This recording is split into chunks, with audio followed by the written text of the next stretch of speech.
I'm Catherine. I'm a librarian here at the Port Orange Regional Library, and I have a very special guest today. I've invited Cindy to come and bring somebody special. So Cindy, what did you bring us today? Today I have Jiminy with us. Jiminy is a pineapple conure. That's a variation of the green-cheeked conure. How long have you had Jiminy, and where did you get him? I got Jiminy in 2015, so I believe he's about 7 years old now. He was a year and a half when I got him, and I adopted him from a young college student that maybe didn't know quite the amount of care and time that birds do require and was unable to provide that in her stage of life. Does Jiminy talk? I heard parrots can talk. Jiminy, like most of the parrot species, will imitate some words. Pineapples and conures in general aren't huge talkers. They have very gravelly voices, so even when they talk, it can be hard to understand what they're saying. I believe he says his name. He makes a inflection that sounds much like his name. He also says what sounds like to me, I love you, in the same way I say it to him. Now, the first year and a half of Jimmy's life, he was in a Spanish-speaking household. We do know that he has at least one Spanish phrase. My son-in-law, who was raised in a bilingual household, when my daughter and son-in-law walked past his cage, he said, "Que pasa?" And they said, "What's happening, Jiminy?" Which "que pasa" loosely means "what's up?" And so kind of like we say, "Hey, how's it going? What's up?" And so Jimmy says, "What's up?" in Spanish. Now, he may have other Spanish phrases, and I just don't know what they are. Does he have any special talents? Jiminy is quite a character. I have to say that pineapple conures in general are known to be clownish, very goofy at times. However, the first year of his life, he wasn't handled. He was cared for, and I think he was, used to a touch or two, but he was not handled a lot, and so he really wasn't familiar with human interaction when I got him.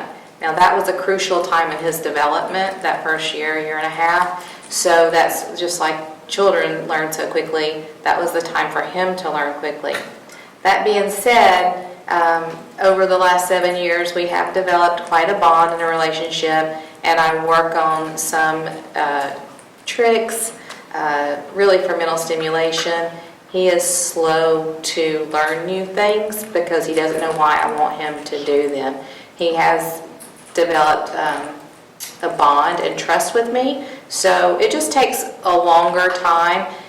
He does have some special talents. He likes to hang on me while we clean litter boxes. So when it's time to clean litter boxes, I will go to Jiminy and say, "Do you want to clean litter boxes?" And as I lean over to clean litter boxes, he's hanging upside down off my shirt. So we do that. We go for car rides. We go for walks in his carrier. Recently, we started harness training so that I can take him with me again on my nature walks. I used to clip his wings, but right now he's full flight, and I can't take him out unless I harness train him. He's not a big fan yet, but we'll see how it goes. Now, Jiminy, step up. So he does step up. He didn't know how to do that when I got him. So I had to teach him, and he learned that in about a week. So it's not that he can't learn step up. If you notice, I reached around and got him with my right hand. Birds, for some reason, aren't fond of the left hand approach, although some will take it, and Jiminy will without a problem. But from what I've read and people I've talked to, for some reason, I don't know why, they prefer a right hand to step up on. So I'll try it and see if he'll step up with me. Step up. Jimmy, step up. See, he just doesn't want to. But if I do it with this hand, step up. Let's see. You got it? Well, he doesn't want to in general. But, yeah, so he'll decide. He does have other little things he does in his cage, which I don't have with me today. He plays with certain toys. He can put a basketball in the goal and take the basketball out. He has a spinny toy, like a windmill, that he plays with.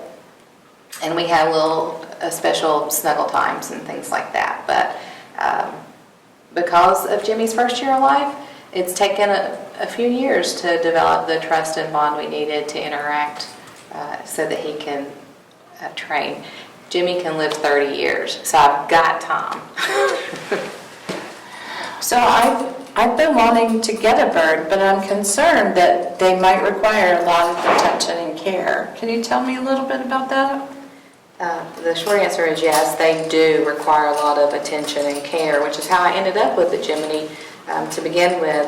That being said, I work every day, but when I'm home, I have to make sure that I am giving him all the attention he needs. A bird usually needs at least an hour one-on-one a day, or several segments of time throughout your day. If you don't spend enough time with your bird, they can develop bad behaviors, and some of those are self-mutilation, where they pluck all their feathers out. They can chew on their body and their toes. These things can be permanent damage, make permanent damage for them, where their feathers won't grow back in, and they can be completely bald. Once that plucking behavior starts, it's very hard to stop it, even if you then try to give all your attention to your bird. So it's very important that you have a lifestyle that allows that attention for your bird. So Jimmy, I allow him time out of his cage every day, and I make sure that I give him one-on-one attention every day. What about the cage and equipment?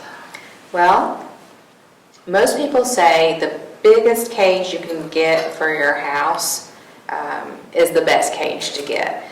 Birds are flyers, and especially if they don't get out of cage time, they need to be able to exercise and spread their wings and fly. So if you have room for a big cage, that's great. Different birds require different types of cages. Some birds aren't climbers, so they're going to be better with a wide cage that they can fly back and forth. Other birds are climbers, so they're fine with a taller vertical cage that they can hang upside down in. Jiminy gets time out of his cage every day, so he's happy with a small to medium-sized cage. I think his cage is probably about this wide and about this tall, to maybe 2 feet each way, if that. But he gets out of his cage every day. We can open up the top, we put a perch in, and he is able to fly, because right now he has his flight feathers.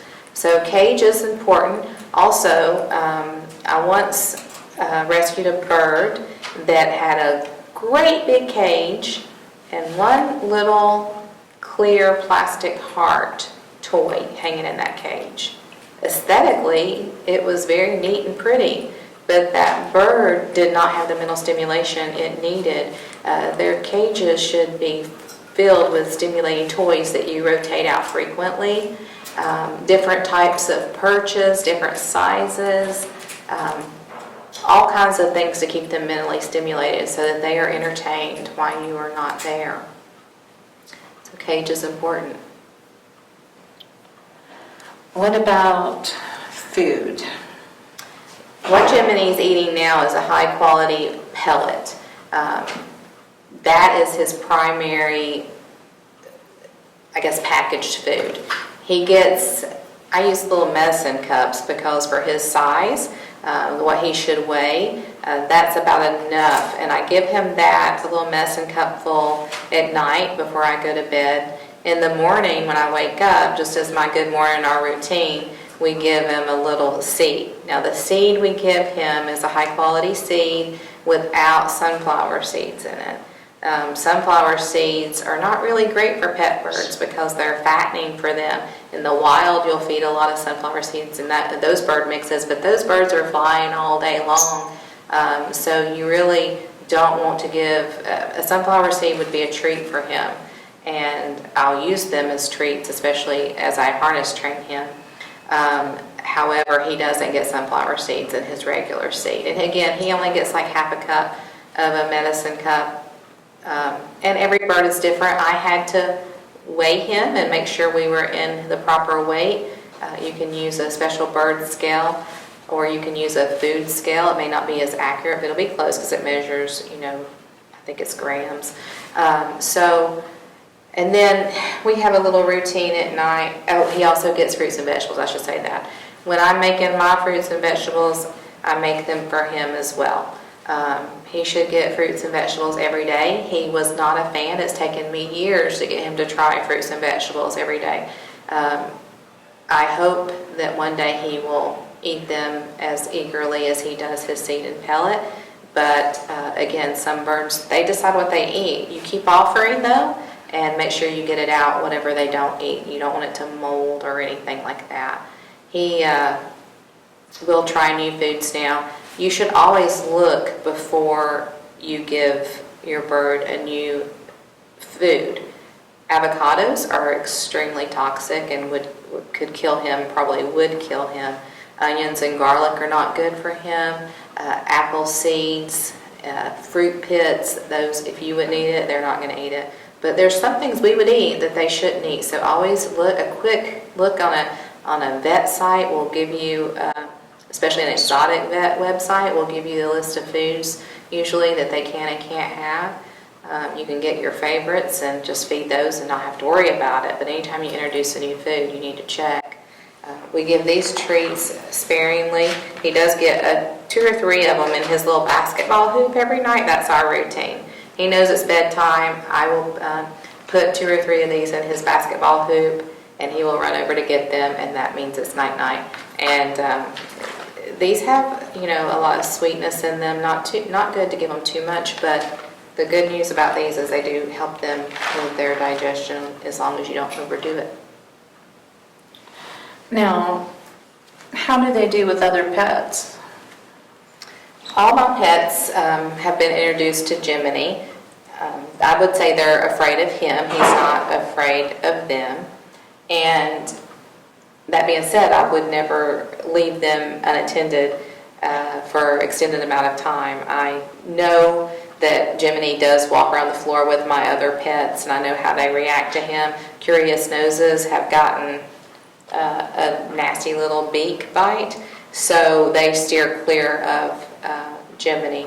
However, you should always put your bird away if you're going to leave the room, because you don't know what could happen. He could fly into a window if something scared him. He could fly into a ceiling fan. Now, I turn ceiling fans off when I let him out, but one of my other family members may be hot and not even think and turn it on. So it's definitely important to watch your other animals, make sure you know how they interact, and don't leave them unattended.